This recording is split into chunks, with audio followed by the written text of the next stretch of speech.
Good morning ma'am. Good morning.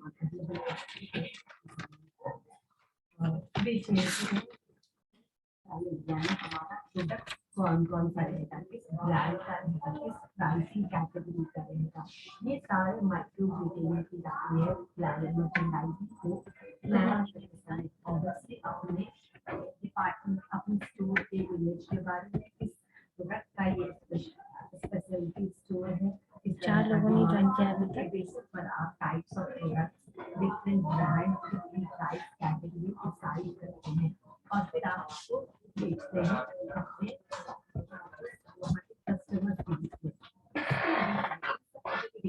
Important चीज decide करना होता है जो होता है कंपनी का Let's start the class. implications क्या है या कंपनी का फाइनेंशियल लास्ट क्लास में कौन सी थ्योरी की थी हमने? ये क्या हमारी कंपनी पे इक्विटी थ्योरी। इक्विटी थ्योरी सबको समझ में आया? कोई डाउट है?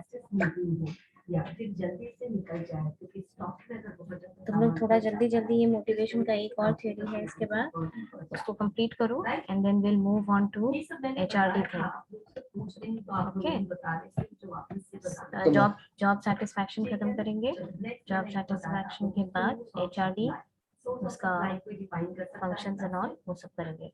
अभी मैंने बता दिया पॉइंट आपको, बस आप डिफाइन करके बताइए कि बता सकते हैं सोर्स ऑफ सप्लाई का क्या मतलब हुआ।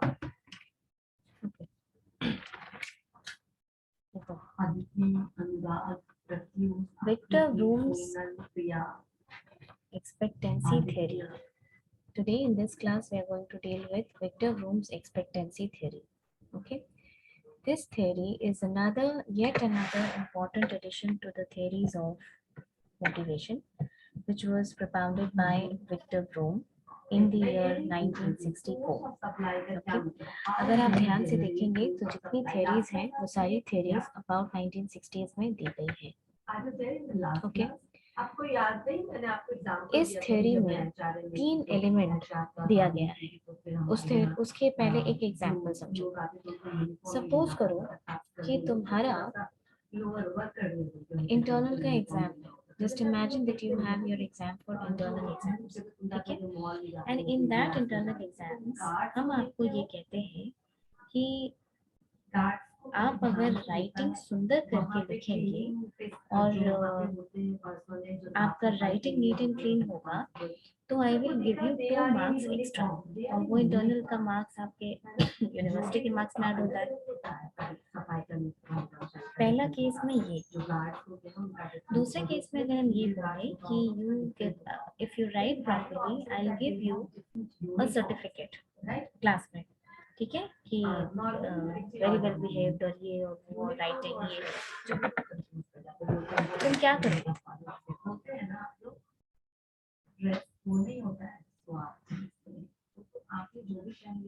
बताओ। मैम सेकंड वाला केस क्या था मैम? सेकंड वाला केस है कि सिर्फ एप्रिसिएशन तुमको मिलता है, ठीक है, सिर्फ एप्रिसिएशन। पहले केस में तुमको मार्क्स ज्यादा मिलता है, दूसरे केस में एप्रिसिएशन मिलता है। तो तुम ये देखोगे ना कि इस रिवॉर्ड का वैल्यू तुम्हारे लिए कितना है, देखोगे कि नहीं? Yes ma'am. कि ये जो वैल्यू है इस चीज का तुम्हारी नजर में क्या है। फॉर एग्जाम्पल कि जब आप ऑर्गेनाइजेशन में काम करते हैं तो उस ऑर्गेनाइजेशन में ऐसा होता है कि तुम जब काम करते हो तो तुमको काम करने का मोटिवेशन क्या है? What is the motivation that you have which has been provided to you from the organization. For example कि जब आप काम करते हैं, मान लो कि तुम एक्स्ट्रा आवर में काम करते हो, एवरी डे तुम 2 एक्स्ट्रा आवर्स काम करते हो, तुम्हारे पेयर्स 8 घंटे का काम करते हैं और तुम 10 घंटे का काम करते हो, ठीक है। इस 10 घंटे को करने के लिए तुमको क्या मोटिवेशन दिया जा रहा है? सपोज तुम्हारा मैनेजर ये कहता है कि अगर तुम 10 घंटे काम करोगे तो हम at the end of the day तुमको एम्प्लॉय ऑफ द मंथ का अवार्ड देंगे, मतलब एक सर्टिफिकेट देंगे, रिकॉग्निशन का सर्टिफिकेट देंगे। और दूसरी चीज वो ये कहता है कि अगर तुम इस तरीके से मेहनत करोगे तो हम तुमको प्रमोट कर देंगे। तो तुम क्या सोचोगे ये बताओ, तुम्हारा व्यू पॉइंट क्या होगा? मैम पहला वाला बेटर होगा, पहले वाला सेकंड वाले से पहले वो अच्छा रहेगा, वो सोचेंगे मतलब प्रमोशन के लिए। you will go for recognition or you will go for promotion? Promotion ma'am. Promotion ma'am. Is there anyone who will go for recognition?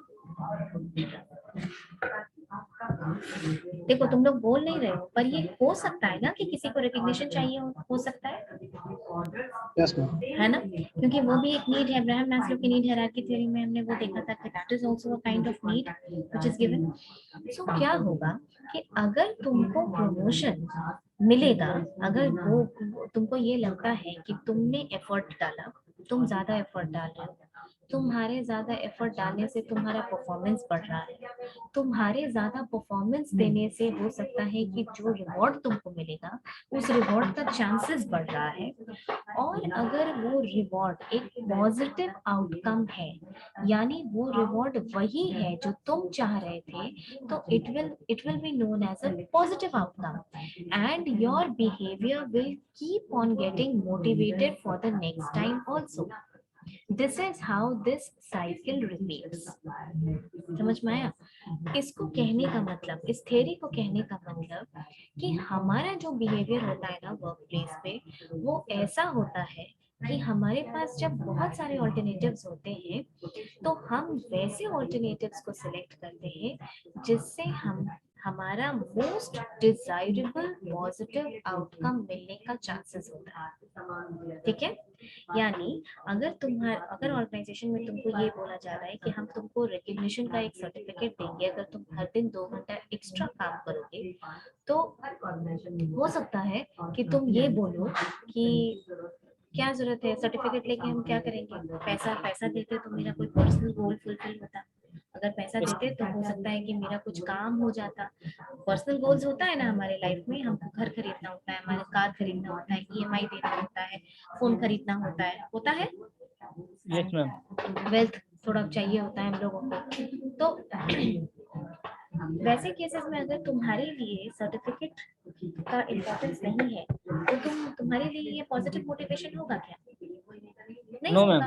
तुम एफर्ट्स नहीं डालोगे, तुमको लगेगा अरे वो छोड़ो, 2 घंटा काम करने के बदले तो अच्छा है कि हम घर पे अपने फैमिली के साथ टाइम स्पेंड करें। लेकिन अगर इसके बदले तुमको ये बोला जाता है कि आप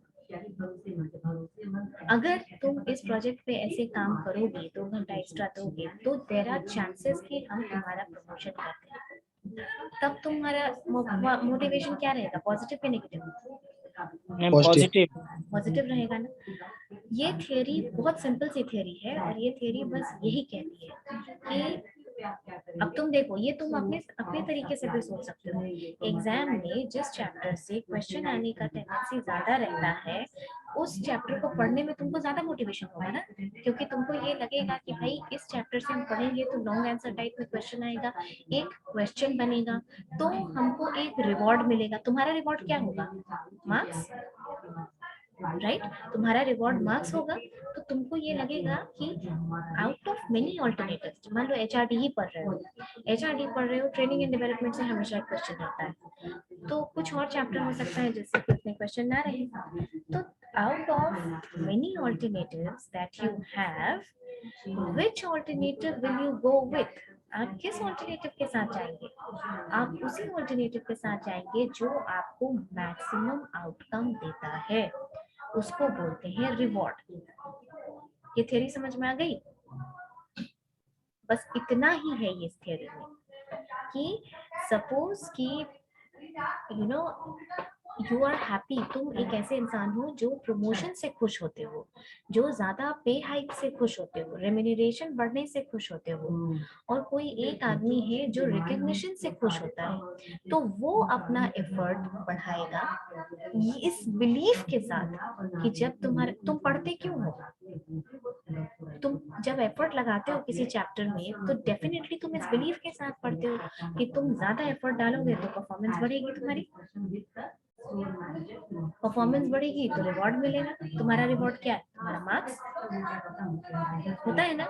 और सारे चैप्टर्स को एक तरीके से ट्रीट नहीं करते हो, right? You do not treat every chapter similarly.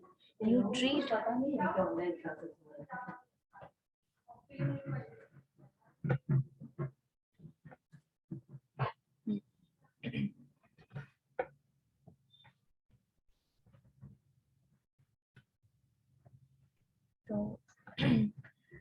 out of several alternatives which are available to you, मान लो तुम्हारे पास 6-7 चैप्टर है, किसी एक चैप्टर से अगर मान लो 2-3 क्वेश्चन आता है तो तुम्हारा टेंडेंसी क्या होगा, उसी चैप्टर को बनाना ना। हाँ, तुम उसी ऑल्टरनेटिव को चूज करोगे जिससे सबसे ज्यादा रिवॉर्ड तुमको मिलेगा, which is marks in your case. उसी तरीके से एम्प्लॉय एट वर्क प्लेस भी वैसे ऑप्शंस या वैसे प्रोविजन की तरफ एफर्ट लगाते हैं इस बिलीफ, इस अजम्पशन के साथ कि वो एफर्ट लगाएंगे तो उनका परफॉर्मेंस बढ़ेगा, उनका परफॉर्मेंस बढ़ेगा तो उनको मैक्सिमम चांसेस ऑफ रिवॉर्ड होगा, उनको जो रिवॉर्ड का चांसेस होगा, तो ये डिपेंड करता है कि उनको रिवॉर्ड, उनके नजर में उस रिवॉर्ड का क्या वैल्यू है। ठीक है, जरूरी नहीं है कि हर रिवॉर्ड का वैल्यू हर किसी को हो। जैसे बहुत हायर पोस्ट पे थोड़ा सा पैसा बढ़ जाने का वैल्यू बहुत ज्यादा नहीं होता है लोगों के नजर में, तो उस थोड़े से पैसे के लिए वो बहुत एफर्ट्स नहीं लगाएंगे। लेकिन अगर आप यही मोटिवेशन लोअर लेवल पे देते हैं, जिसमें आप ये कहते हैं कि अगर आप ज्यादा लंबे आवर्स के लिए काम करते हैं या इस प्रोजेक्ट में अच्छा करते हैं या इस असाइनमेंट को अंडरटेक करते हैं फुल फ्लेजेड, तो हम आपको प्रमोशन देंगे या बोनस देंगे या एक्स्ट्रा पैसा देंगे या इंसेंटिव देंगे। तब ये मोटिवेशन होगा कि people will put in effort with the belief that their performance will increase, with the belief that the increased performance will help them get the reward, and depending upon कि उस reward का क्या value है उनकी नजर में। क्या समझ में आई बात? Yes ma'am. मैम अगर हमको दोनों मिलेगा तो, अगर हम वो चाहिए, क्या चाहिए बताओ? हम जैसे रिवॉर्ड भी और हम लोग को हमको पैसा भी अगर बढ़ रहा है तो वो दोनों चाह सकते हैं ना मैम कि हाँ, एम्प्लॉय तो की। अगर दोनों चाहिए तो तुम उस एफर्ट्स में, अगर वो दोनों ही का वैल्यू तुम्हारी नजर में पॉजिटिव है तो तुम उस डायरेक्शन में एफर्ट डालोगे। या कई बार ड्राइव प्रमोशन के बारे में जानते हो? ड्राइव प्रमोशन क्या होता है? देखो जनरली आप समझते हैं नहीं ये बात कि प्रमोशन होता है तो पैसा भी बढ़ता है। Yes yes ma'am. मैम। ठीक है, ये आप जानते हैं, लेकिन ड्राइव प्रमोशन भी एक टर्म है एचआर में, जिसका मतलब होता है कि आपका सिर्फ पोस्ट प्रमोट कर दिया जाता है लेकिन आपकी सैलरी में कोई इंक्रीमेंट नहीं होता है, समझे? तो सैलरी में कोई इंक्रीमेंट नहीं होता है तो कुछ लोगों को लिए तो ड्राइव प्रमोशन भी इम्पोर्टेंट है। कुछ लोग तो ये भी चाहते हैं कि भाई मेरा पद बढ़े, मेरा रिकग्निशन बढ़े, लेकिन कुछ लोगों को लगेगा कि अरे ये कैसा प्रमोशन है, बिना पैसा का प्रमोशन क्या। समझ आई ये बात? और अगर दोनों मिल रहा है तो ये तुम्हारे लिए पॉजिटिव मोटिवेशन हो जाएगा। अंडरस्टूड? Yes ma'am. ठीक है, अब इतनी बात समझ में आ गई तो एक और बात समझो। अब देखो ये जो थ्योरी है, टेक्निकली आज अटेंडेंस हम खुद से लेंगे। क्लास में जितने लोग हैं नहीं है, आप अगर लास्ट में अपना अटेंडेंस नहीं बोलेंगे, I will not mark your attendance. ये क्लास में 3-4 लोग ही अटेंड करते हैं, बाकी सब ज्वाइन करके सो जाते हैं। ये अटेंडेंस हम खुद से लेंगे आज। Okay,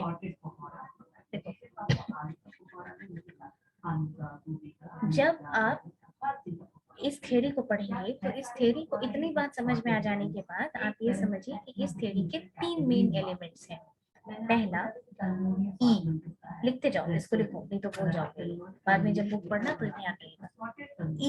E stands for expectancy, right?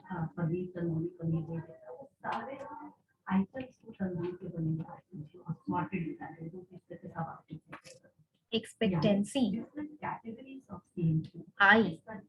I stands for instrumentality.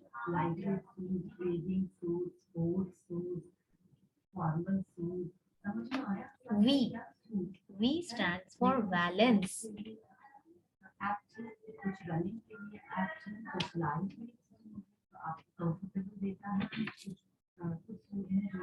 V stands for valence. Expectancy into instrumentality into valence is the employee motivation at workplace. इस theory का यही कहना है। Expectancy into instrumentality into valence is the employee motivation at workplace. ये समझ में आ गया? अब देखो एक्सपेक्टेंसी क्या होता है? This is your expectations. Okay, expectation of what? Expectation of a person. आप पढ़ते क्यों हैं एग्जाम में? हम लोग काम में मेहनत क्यों करते हैं? क्योंकि हमको ये लगता है कि हमारे हार्डवर्क से हमारा परफॉर्मेंस बढ़ेगा. आप इसी बिलीफ के साथ पढ़ते हैं ना कि आपके हार्डवर्क से आपका परफॉर्मेंस बढ़ेगा. This is expectancy. Write down the definition. Expectancy is the belief of a person.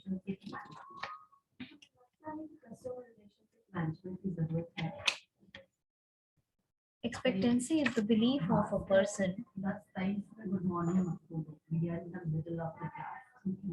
that effort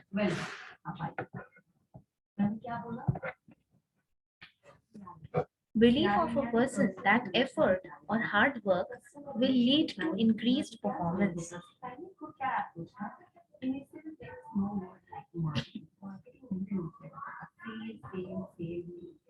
Will lead to increased performance. Instrumentality. Instrumentality में लिखो. It is belief. It is a person's belief. It is a person's belief for getting rewards.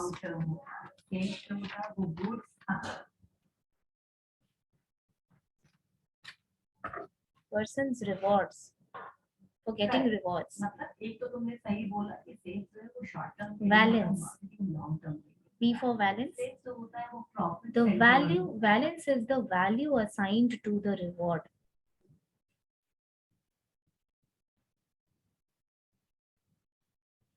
हाँ फिर से बोलिए ना. Valence is the value assigned to reward.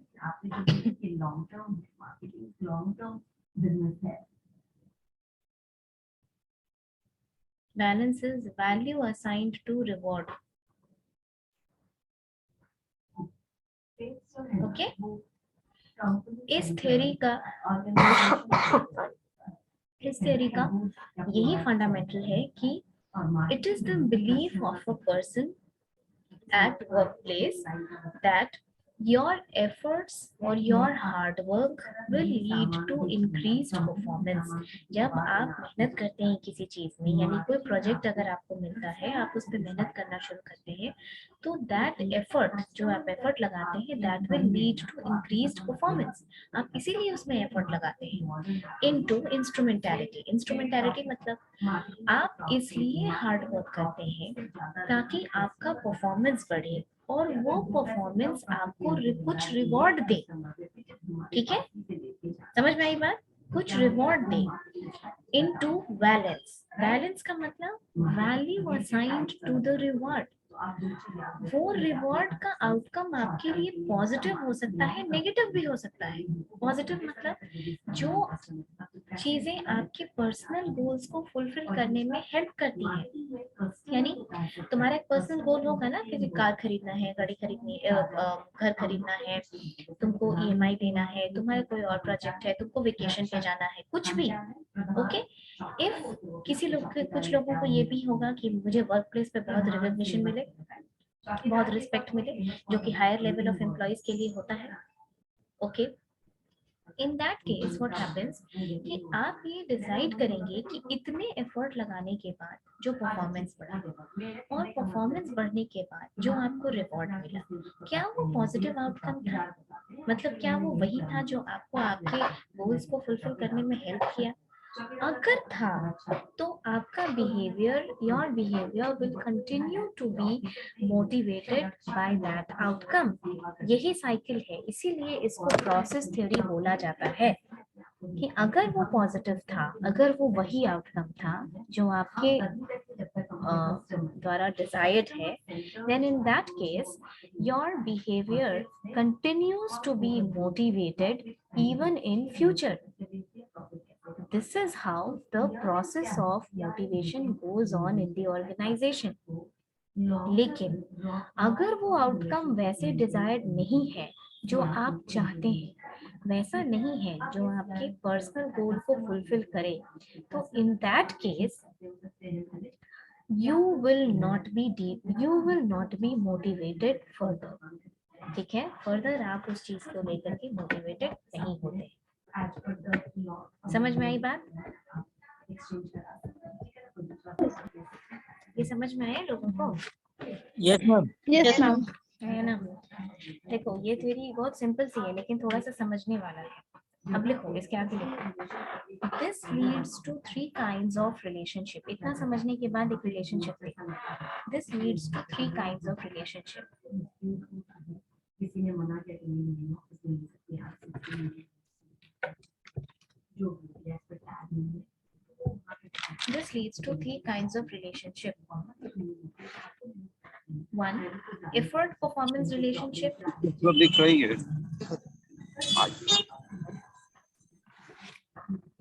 Effort performance relationship.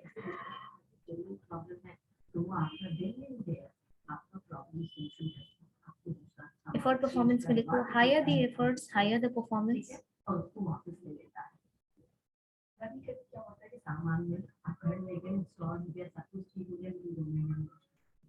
Higher the effort, higher the performance.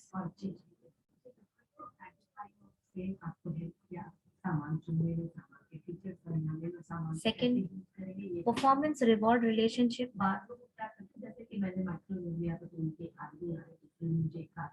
Performance reward relationship. Higher the performance, higher the reward, higher the chances of reward. ये लिखिए, higher the performance, higher the chances of reward.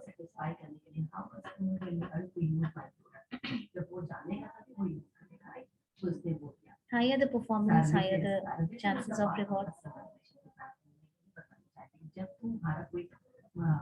Next relationship, reward personal goal relationship.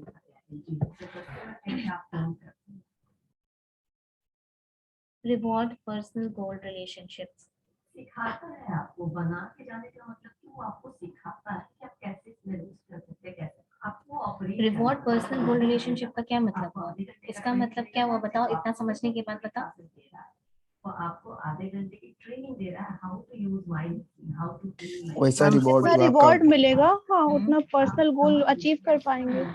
अगर कर पाए तो बहुत कुछ लिखा है 24 आवर्स कॉन्टिनेंटल डे, तो मोटिवेटेड रहेंगे। हाँ, अगर वो कर पाए तो फर्दर ये प्रोसेस ऑफ मोटिवेशन आगे चलेगा। आप ध्यान रखिएगा कि आप प्रोसेस थ्योरी पढ़ रहे हैं, कंटेंट थ्योरी नहीं।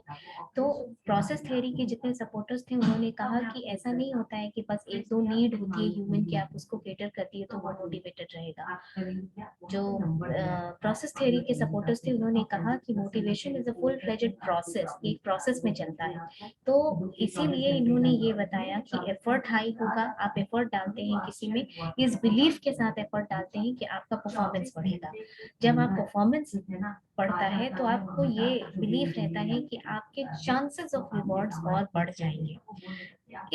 जो रिवॉर्ड आपको मिला वो रिवॉर्ड हो सकता बैलेंस, यानी वैल्यू आपकी नजर में क्या होता है। ठीक है, तुम ऐसे ही देखो ना कि गिफ्ट का भी बैलेंस होता है ना हमारे नजर में, होता है कि नहीं? अगर कोई तुमको गिफ्ट देता है तो maybe that gift is useful to you because you wanted it, और maybe that is not useful to you. अगर कोई काम की चीज नहीं है, कई लोगों को ऐसा लगता है कि डेकोरेशन या इस तरीके की चीज मिलने से यार इसका क्या करेंगे, but if there is something which is useful to you तो उसका वैल्यू तुम्हारे लिए थोड़ा ज्यादा होता है कि नहीं? Yes ma'am. होता है। Yes ma'am. ऑर्गेनाइजेशन में भी ऐसा ही होता है। When we study this theory that आप मोटिवेशन थ्योरी का मतलब यही है कि आप एम्प्लॉइज को मोटिवेटेड रखिए उस रिवॉर्ड से जो वो चाहते हैं, जिससे उनका पर्सनल गोल्स फुलफिल हो। इसीलिए हर लेवल के एम्प्लॉय को हर एक ही तरीके का मोटिवेशन आप नहीं दे सकते हैं। उनका रिक्वायरमेंट, उनका पर्सनल गोल्स अलग अलग होता है। The balance, the value that they will attach to the reward, reward माने आउटकम, जो आउटकम तुमको मिलेगा वो अलग अलग होता है। नीचे लेवल के एम्प्लॉइज जो होंगे वो जनरली पैसे से मोटिवेटेड होते हैं, ऊपर लेवल के जो एम्प्लॉइज होते हैं वो जनरली रिकग्निशन, बड़ा स्टेटस, सेल्फ एस्टीम, ऐसी चीजों से मोटिवेटेड होते हैं। ठीक है, कभी आपने पोस्ट परचेज सर्विस अब दिया है? ये समझने के बाद ये समझो कुछ क्रिटिसिज्म भी है इस थ्योरी। क्या क्रिटिसिज्म है? लिखो criticism of this theory. Purchase करने के बाद वो आता है और मुझे माइक्रोवेव को कैसे ऑपरेट करना है बता के जाता है। फ्रिज वाला फ्रिज खराब हो जाता है तो आके ठीक कर देता है। Criticism of this theory. बगल वाले से ठीक करवा देते हैं, हम जल्दी कर देता है। लेकिन बगल वाला Number 1, this theory is too idealistic. पता नहीं कब तक चलेगा। वो ठीक करके जाता है तो कम से कम 3 महीने की गारंटी देता है। ठीक है, कंपनी का आपका सामान है और उसका रेपुटेशन समझ में आया। आपको जो भी असिस्टेंस चाहिए होता है वो वहाँ से आपको प्रोवाइड करता है। This theory is too idealistic. ठीक है ना, ये होता है कस्टमर के साथ। Second, this theory is based on situation which keeps on varying.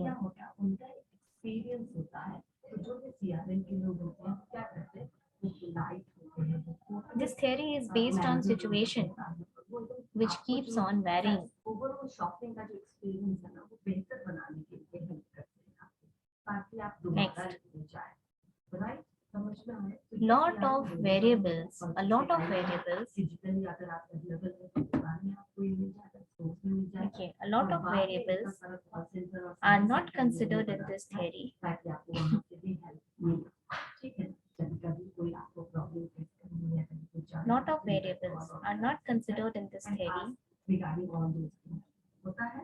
like skills, अब नेक्स्ट टर्म देखिए, job difficulty, कर लीजिए खुद को शुभम। skills, job difficulty, अब Seniority. कस्टमर डिलाइट जानते हैं क्या होता है?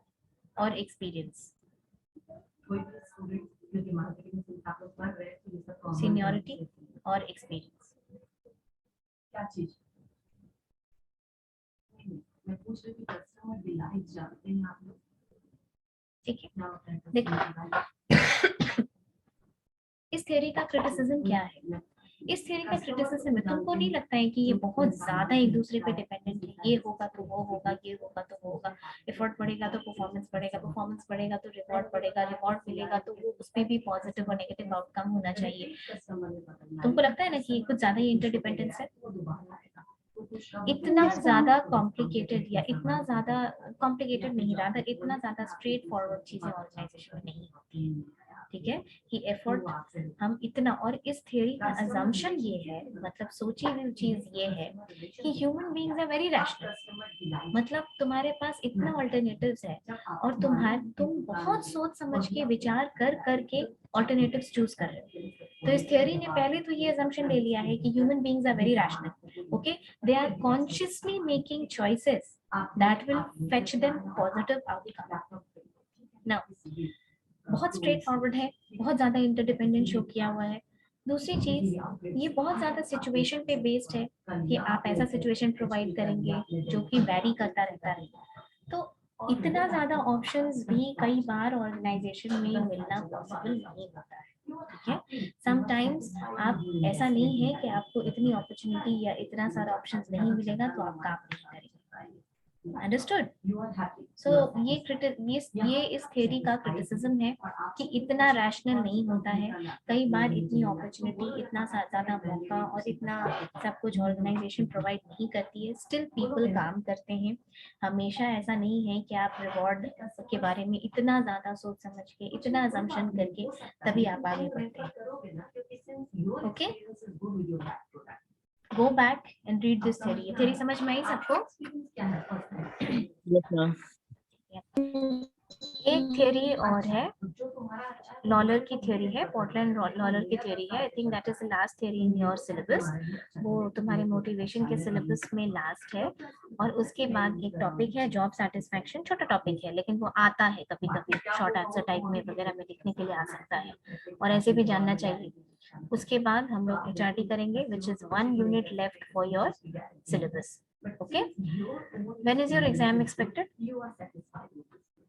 मैम नोटिस तो निकला था कि मई में एग्जाम होगा, बट हम लोग के अकॉर्डिंग जून तक होगा। जून तक होगा, नहीं फिर भी सिलेबस पहले खत्म हो जाने से थोड़ा रिवाइज करने का टाइम मिलता है।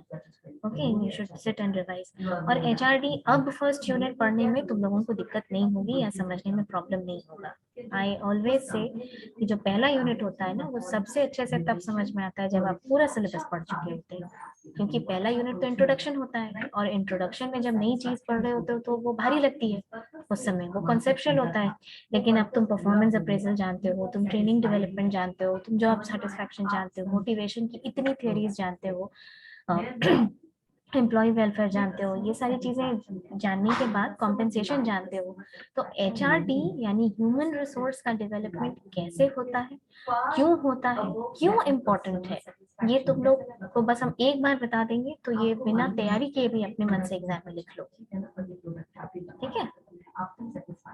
Don't worry, wait I take the attendance, scroll down. Product को बार-बार आपने खरीदा है, वो आपके ट्रैक रिकॉर्ड से पता चल जाता है, चाहे छूट के नहीं भी पता चलता है। तुमने वो सामान खरीदे थे, तुम्हें नहीं पता था, लेकिन जब सामान खरीदने गए तो तुमको पता चला कि आज के दिन इस प्रोडक्ट का कुछ कोई 10वां साल पूरा हुआ है या कुछ ऐसा पूरा हुआ है, वो आपको आज 20% एक्स्ट्रा डिस्काउंट दे रहा है, क्योंकि तुम उसके रिपीट कस्टमर हो। बट ये क्या हो गया, जो सोचा नहीं था वो खुशी मिल रही है ना आपको, समझ में आया? जब आपके एक्सपेक्टेशन से ज्यादा कुछ आपको ऑफर किया जाता है, speak up your own calls. समझ में आया? आशीष,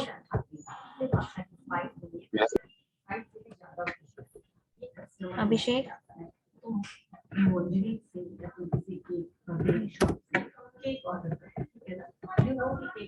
लेकिन वो बड़े केक के साथ आपको एक छोटा केक भी भेज देता है, that is customer delight.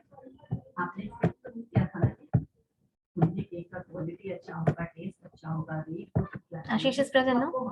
Abhishek, Abhishek Kumar Kaushik, Abhishek Singh, Adiba, Aditya, Akanksha, Anisha, Ankit, Anshu, Anu, Anshu is present, Anoop, Atish, Vaishali, Vandana, Himanshu, Kaushal, Kumar Govind, Lokesh, Mahi, Makhduma, Mani, yes ma'am. Okay, Mayank, Asad Ali, Miraj, Mithu Kumar Yadav, Mrinal Chandra, Muskan, Ravnish, yes ma'am. Muskan is present, Nikhil, Neelu, Pallav, Prakash, Praful, Praveen Parashar, Prince, Rathi, Rohit, Raj, Sachin, Sharad, Shashank, please mute yourself, Shobhit, Sonu, Saurabh, Suman, Ved Prakash, Vineet Raj, Vishwajeet, Yuvraj, Abha, yes ma'am. Aarti, yes ma'am. Abhishek, Abhishek Paswan, Amar, Divya, Gulshan, Himanshu, Jyoti, Kalpana, Kalyan, Manish, Mohammad Imran, Muskan, yes ma'am. Praveen, Priyanshu, yes ma'am. Rajan, Rajesh, yes ma'am. Okay, Rajeev Kishore Singh, yes ma'am. Present, Rajinikanth, Rajshi, Ravi Ranjan, Rohit, Sanju Kumari, Shubham, Sunil, yes ma'am. Supriya, Surabhi, Swarnika, yes ma'am. Vikram, okay, जब cell है तो ज्यादा लोग जाएंगे और उसमें खरीदारी करेंगे, क्या होगा, पसंद का जो आपका देखो तुम लोगों को मोटिवेशन की थ्योरी ऑनलाइन ही खत्म होगी, पोर्टल एंड डॉलर कल हम लोग कर लेंगे, तुम लोग तो 1 अप्रैल से क्लास आओगे, from when you are in class we will start the new topic job satisfaction. लेकिन मोटिवेशन बड़ा टॉपिक है, ज्यादा थ्योरीज है इसमें, तो ये तुम थोड़ा सा पढ़ो, एक क्विज कराएंगे हम लोग क्लास में, तो जो छूटा पढ़ा तुम लोगों का रहेगा, डाउट रहेगा, क्विज मतलब तुम ही लोग एक दूसरे से क्विज करोगे, we will divide the teams into 2 parts, and one team A you will ask questions और दूसरा टीम उसकी रैंकिंग करेगा, ठीक है, रेटिंग करेगा। तो मोटिवेशन थोड़ा सा पढ़ो ठीक से। एचआरडी का सिलेबस थोड़ा वास्ट है, इस पेपर को तैयार करने में थोड़ा सा पहले से नहीं पढ़ोगे ना तो अचानक से बहुत लोड हो जाएगा। अंडरस्टूड? मैम एग्जाम भी होने वाला Yes, है, बोलो। इंटरनल एग्जाम भी होने वाला है, अभी इसका तो कोई इन्फॉर्मेशन नहीं है राजीव। जो ऑफलाइन क्लासेस स्टार्ट होंगे इसका नया शेड्यूल आएगा। हाँ, नया शेड्यूल तो आ रहा है, तो देखते हैं क्या होता है। तो मैम थैंक यू। ओके, चलो see you in the next class tomorrow. Thank you ma'am. Thank you, ma'am.